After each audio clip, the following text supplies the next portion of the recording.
Hello, everyone, and welcome to English Pod. My name is Marco. My name is Catherine, and today we've got another lesson all about food and eating. So today we're going to talk about all the tools that we use when we're at the table. So what we use when we're eating. That's right. So let's take a listen to today's dialogue, and when we come back, we'll talk about some of these words and some of the great phrases you're learning today.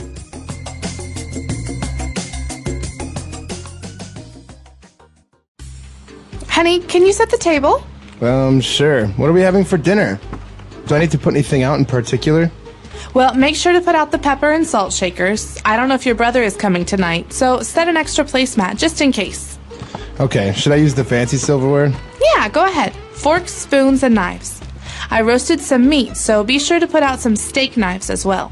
I'll also set some cups and saucers for some coffee after dinner. Honey, have you seen our soup bowls? They're in the cupboard where you keep the gravy boat and serving dishes. Just be careful because the wine glasses are also Oops.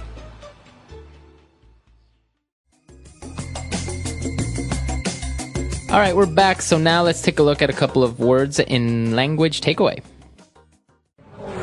Language takeaway. So our first word is a very important one. You might have heard it before. The word is silverware.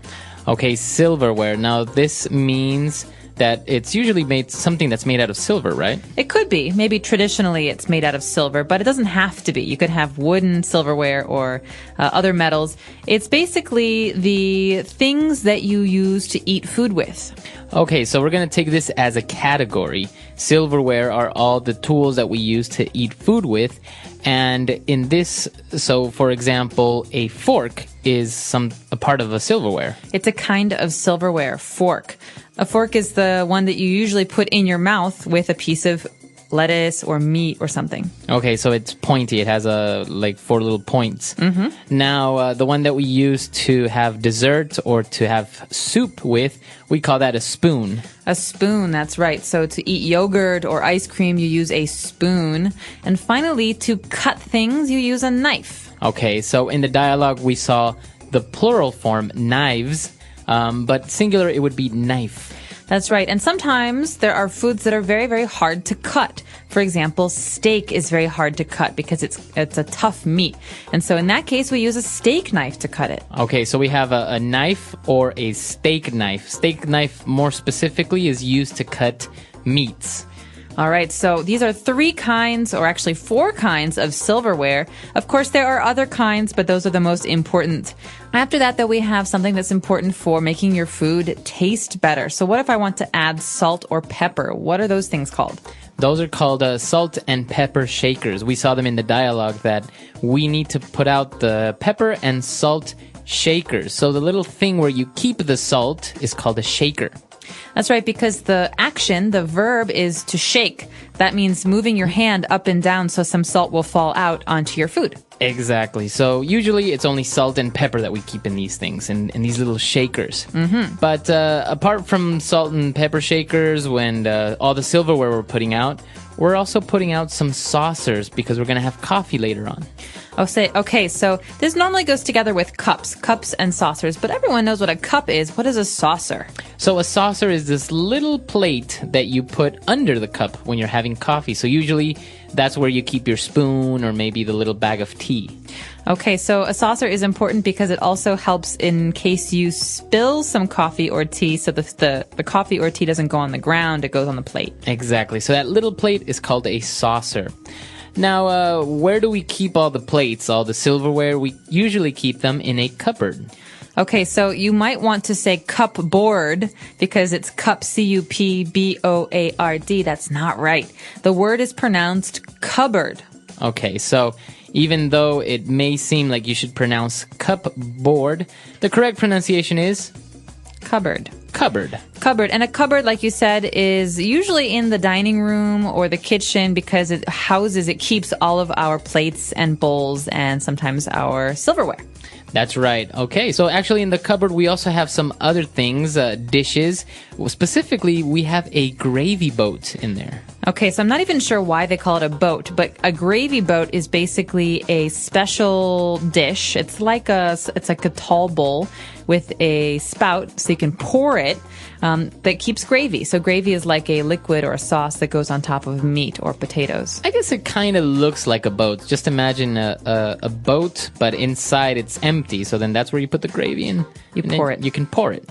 All right. And so we can find that. We can also find serving dishes, which are basically big plates or bowls that we use when we're having dinner at the dinner table to keep, for example, a turkey or a roast.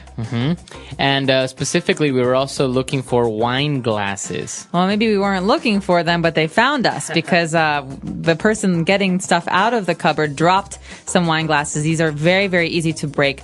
Wine glasses are basically just glasses that maybe are tall and you drink wine out of them. That's right. So there's a specific type of glass usually used to drink wine. So wine glasses. I guess a normal glass that you use to drink maybe juice or water is just called a glass. Right. You wouldn't say wine glass. Only when you're drinking wine. Okay, so we've taken a look at a lot of vocab here, a lot of tools that we use at the dinner table when we're having dinner. So let's listen to the dialogue again and review. Honey, can you set the table? Sure. What are we having for dinner?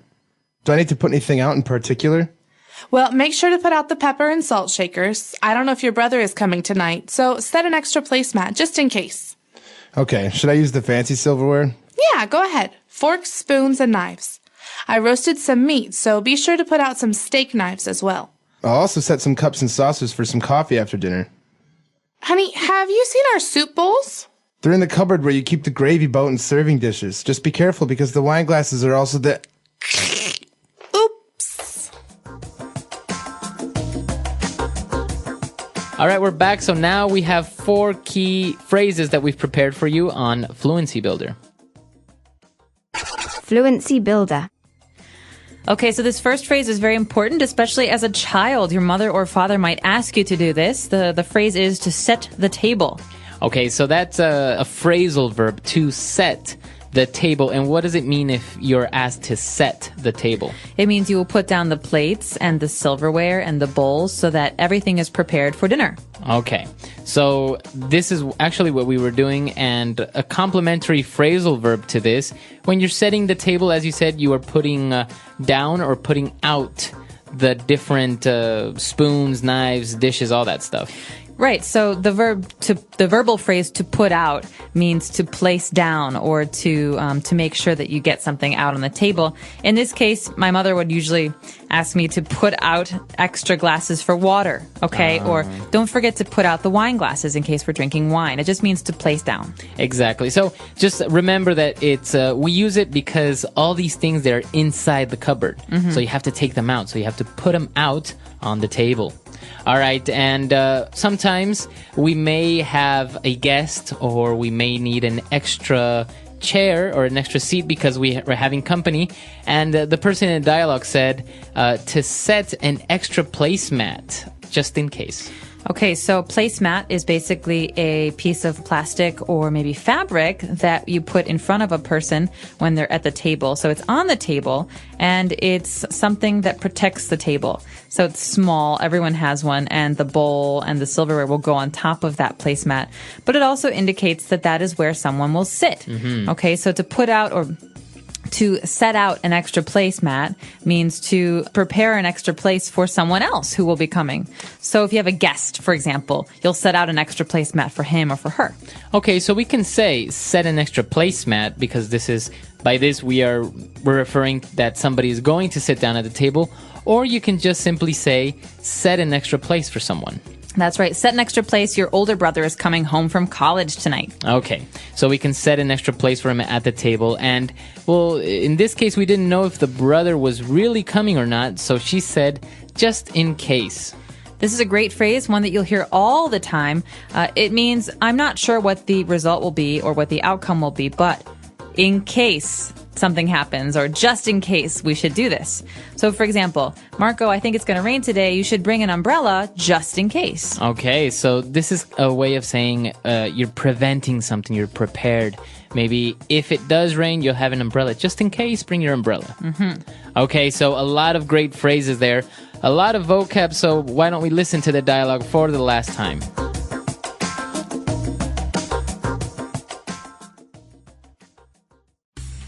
Honey, can you set the table? Sure. What are we having for dinner? Do I need to put anything out in particular? Well, make sure to put out the pepper and salt shakers. I don't know if your brother is coming tonight, so set an extra placemat just in case. Okay, should I use the fancy silverware? Yeah, go ahead. Forks, spoons, and knives. I roasted some meat, so be sure to put out some steak knives as well.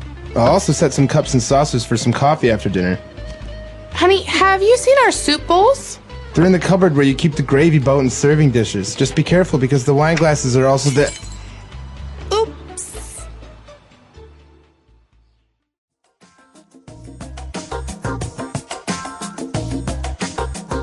All right, we're back. So talking about dinner and silverware, there are also a couple of other names that we didn't mention. For example, many people refer to ceramic plates as china. Yeah, these are usually the fancy kinds of plates and dishes that you have in your house. Obviously, if you have just kind of the cheap ceramics that you can throw away, or even paper plates, those aren't very important. But at a wedding or in a special occasion, a person or family might receive china, and that is very nice, very pretty porcelain plates or just lacquerware. Okay, so you can call it chinaware, which is basically plates that are either very fine ceramic or porcelain, as you said. That's right. Or what was the other word that you said before? Lacquerware. Lacquerware is a certain kind of plate or ceramic that has a kind of sheen to it. It's got a special kind of basically paint job. Oh, okay. Yeah, because it's always been kind of strange, the fact that a name like China would also now be related to plates. But apparently, I guess because Chinese porcelain is renowned as being such high quality, I guess this is why now we just have a word for it called china or chinaware. I think it actually has to do with the fact that the Chinese in the old days sold, most of the British bought their porcelain from China. And so it was very, very in vogue. It was very popular. And it was basically the only thing that the British wanted. They just wanted all of this china. And it became a part of the vocabulary then. Yeah, it's really strange, though, that you would call something China. It's like, I don't know any other country that you call something, like French. This is a French. Or Frenchware. Sure. I don't know. I can't think of any. Limoges is the name of a city in France, and it's a certain kind of ceramics. Oh, there you go. All right, so an interesting topic. There are many other tools that we didn't mention, like salad fork and ice cream spoon. I don't know. There's so many. Sometimes if you go to a fancy dinner, you will have maybe 3 spoons, 3 knives, 3 forks, and you don't know what to do with it. Start on the outside and go in. That's my one recommendation. Exactly. So we're really curious to know what you have to say. Come to our website, EnglishPod.com. If you have any questions, you can leave them there. Or if you also want to suggest a topic for a lesson or anything you want, just let us know. All right. We'll see you then. All right. Bye.